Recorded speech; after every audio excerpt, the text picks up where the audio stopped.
Guys,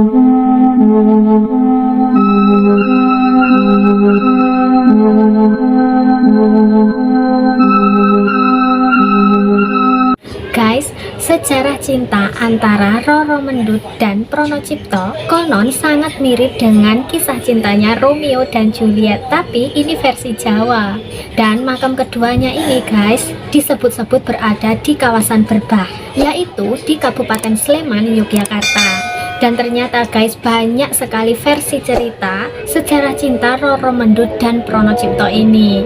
Dan salah satunya itu guys mengenai sosok Roro Mendut yang merupakan seorang gadis yang sangat handal meracik tembakau di era kerajaan Mataram.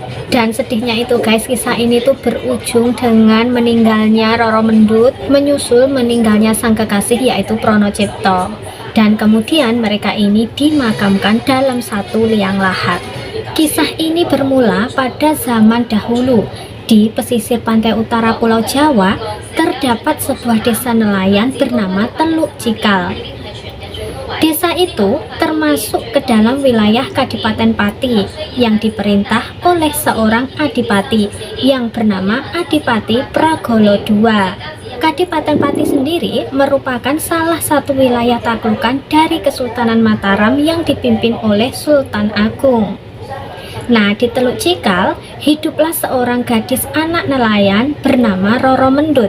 Ia seorang gadis yang cantik dan rupawan. Roro Mendut juga dikenal sebagai seorang gadis yang teguh pendirian.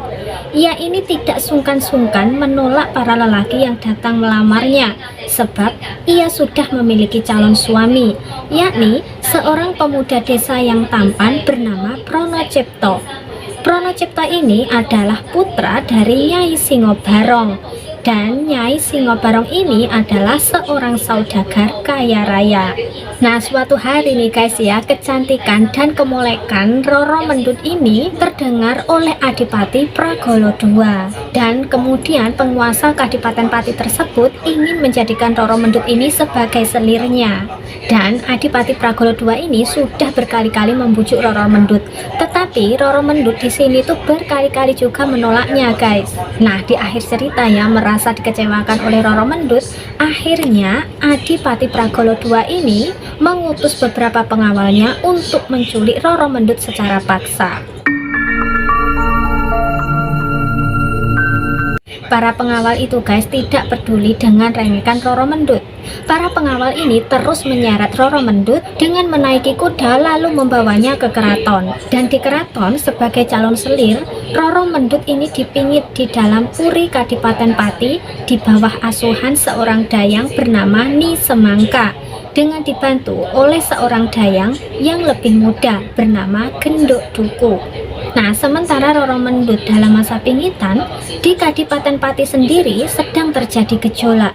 Sultan Agung menuding Adipati Pragolo II sebagai pemberontak karena tidak mau membayar upeti kepada Kesultanan Mataram. Sultan Agung pun memimpin langsung penyerangan ke Kadipaten Pati. Menurut cerita guys, Sultan Agung ini tidak mampu melukai Adipati Pragolo II karena penguasa Pati itu memakai kerewaja atau baju zirah yang tidak mempan senjata apapun. Melihat hal itu, abdi pemegang payung sang sultan yang bernama Kinaya Dharma pun bertindak. Berbekal tombak pusaka baru Klinting, Kinaya Dharma ini langsung menyerang Adipati Pragolo II. Namun, serangannya masih mampu ditepis oleh Adipati Pragolo II. Saat Adipati itu lengah, Kinaya Dharma dengan cepat menikamkan pusaka baru Klinting ke bagian tubuh sang Adipati yang tidak terlindungi oleh baju zirah. Adipati Pragolo II pun tewas seketika.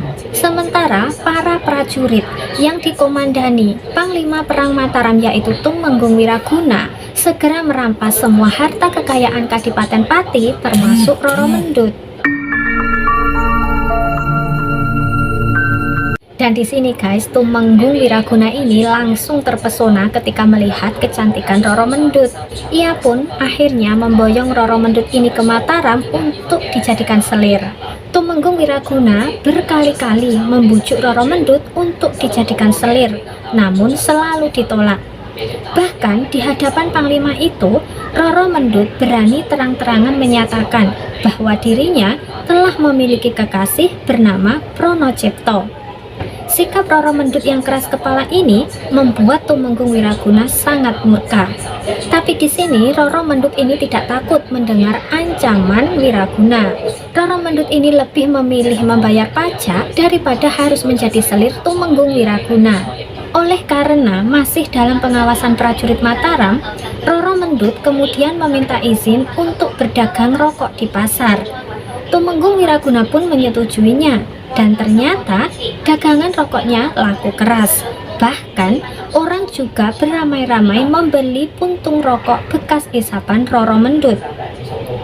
Suatu hari ketika sedang berjualan di pasar, Roro Mendut bertemu dengan Pronocipto yang sengaja datang untuk mencari kekasihnya.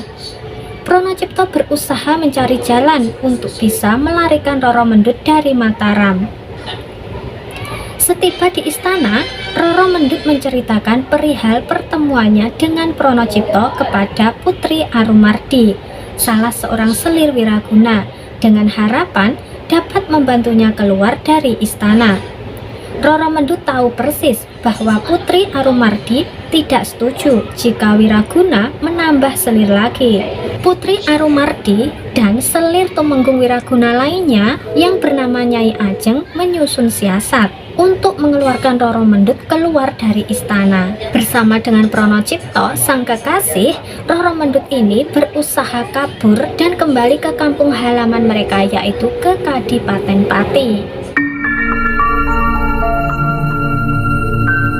Namun sungguh disayangkan guys, pelarian Roro Mendut dan Pronocipto ini diketahui oleh Tumenggung Wiraguna. Pasangan ini akhirnya berhasil ditemukan oleh para prajurit Tumenggung Wiraguna.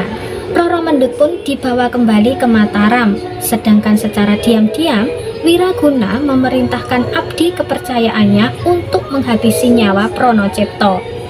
Alhasil, kekasih Roro Mendut itu tewas dan dikuburkan di sebuah hutan terpencil di Ceporan, Desa Gandu, terletak kurang lebih 9 km sebelah timur kota Yogyakarta. Sepeninggal Pronocipto, Tumenggung Wiraguna kembali membujuk Roro Mendut agar mau menjadi selirnya. Namun usahanya tetap sia-sia. Gadis cantik itu tetap menolak. Sang Panglima pun tidak kehabisan akal. Ia kemudian menceritakan perihal kematian Pronocipto kepada Roro Mendut. Roro Mendut pun menurut untuk membuktikan perkataan Tumenggung Wiraguna. Betapa terkejutnya Roro Mendut begitu sampai di tempat Pronocipto dikuburkan. Ia berteriak histeris di hadapan makam kekasihnya. Roro Mendut pun bangkit, lalu mengikuti Tumenggung Wiraguna sambil terus menangis. Belum jauh mereka meninggalkan tempat pemakaman itu, Roro Mendut pun murka dan mengancam akan melaporkan perbuatan Wiraguna kepada Raja Mataram, yaitu Sultan Agung. Seketika itu juga Tumenggung Wiraguna ini sangat marah. Ia kemudian menarik tangan Roro Mendut ini secara paksa untuk dibawa pulang ke rumahnya.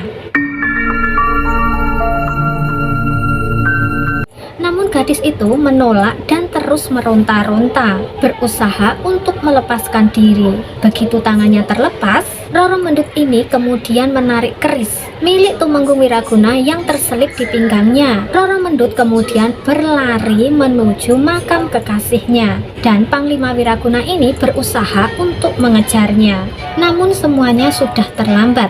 Roro Mendut telah menikam perutnya dengan keris yang dibawanya. Tubuhnya pun langsung roboh dan tewas di samping makam kekasihnya. Melihat peristiwa itu, Tumenggung Wiraguna merasa amat menyesal atas perbuatannya. Untuk menebus kesalahannya, Tumenggung Wiraguna menguburkan Roro Mendut satu liang lahat dengan Pronocipto.